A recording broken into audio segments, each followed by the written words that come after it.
In this video, we will be discussing about the approach to the patient with syncope. How would you know that this is a patient of syncope? Obviously, typical signs and symptoms and history given by the patient will, point you towards this is a patient of syncope. For example, sudden loss of consciousness and regaining the consciousness after a few seconds or a few minutes. Right. What are the differential diagnoses that come in your mind when you are trying to evaluate a patient of syncope? There are three, four important duties that you have to keep in your mind. The first is the seizures. Obviously, you have to take a very meticulous history by the patient himself or herself and by the attendants also, who are the eyewitnesses to the patient's episode. Second thing is you have to rule out hypoglycemia because it can also lead to fainting of the patient. Third is the cataplexy.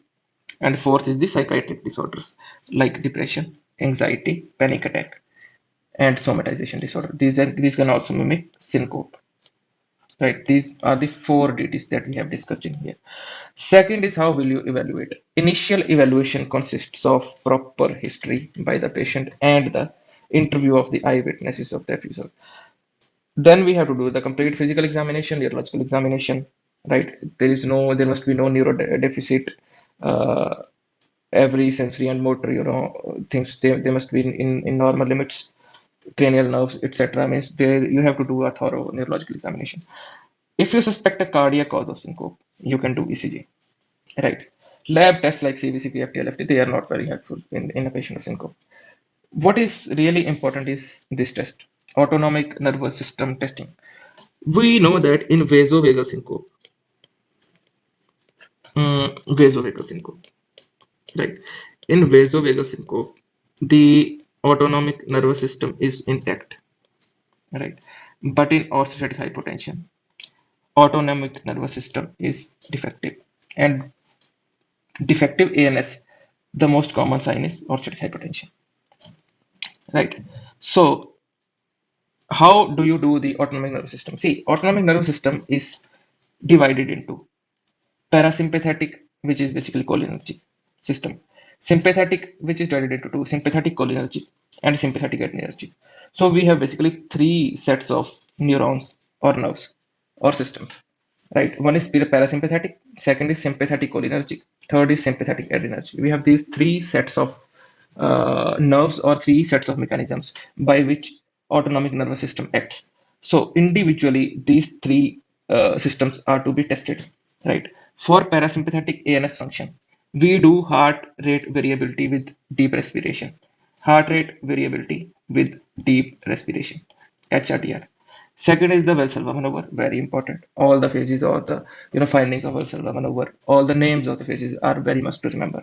Though we are not going to discuss Valsalva in detail in this video, but otherwise I'm telling you that this is very much important kind of topic. Second is the sympathetic cholinergic function testing, which is done by TSR, thermoregulatory sweat response. Thermoregulatory sweat response. Second is the QSAT, quantitative pseudomotor axon reflex test, QSAT, right?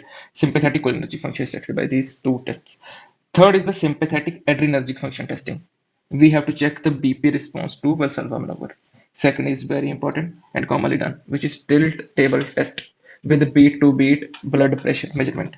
This test is most commonly used to distinguish a patient, to evaluate the patient.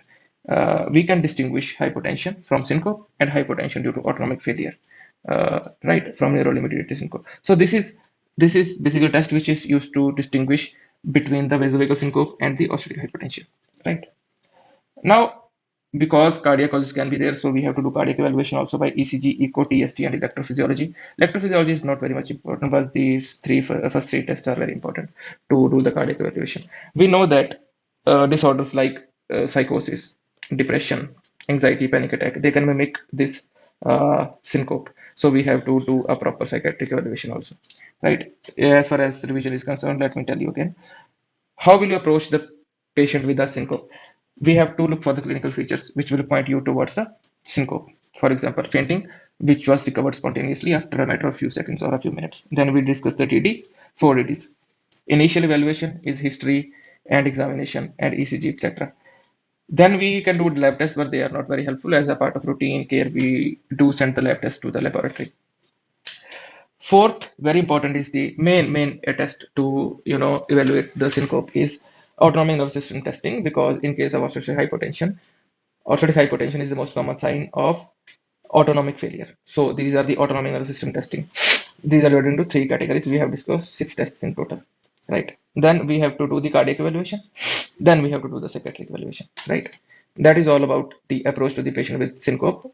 I hope you understand the topic well. Uh, it is a proper series of 4 videos, 5 videos.